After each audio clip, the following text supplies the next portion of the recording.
Pemerintah Kota Palembang bersama Badan Pengawas Obat dan Makanan mengencarkan pemeriksaan saat Ramadan 1444 Hijriah.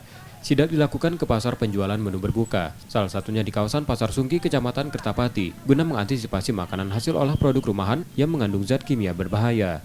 Sidak dilakukan setelah sebelumnya BPOM menemukan mie yang mengandung formalin di beberapa pasar. Hasil uji sampel menunjukkan tidak ada temuan makanan maupun minuman yang mengandung zat kimia berbahaya. Kita akan lebih gencar lagi untuk mengantisipasi jangan sampai kita menemukan barang-barang selama bulan Ramadan ini atau kedepannya yang mengandung formalin, terutama mie, terasi, dan juga tahu. Kalau tahu insya Allah semuanya sudah bersih, tapi yang masih kita temukan adalah mie yang mengandung formalin. Bu, yang di pasar ini tadi ada yang ditemukan enggak, Bu? Tidak, tadi sudah sampaikan. Ini semuanya sudah dicek, ada 28 sampel yang kita ambil, semuanya aman.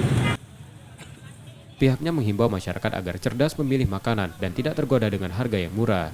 Sementara BPOM Palembang berjanji akan menelusuri oknum penjual dan produsen makanan mengandung zat berbahaya dan akan menindaknya sesuai ketentuan hukum. M. Rizky Nurmizan, Kompas TV, Palembang, Sumatera Selatan.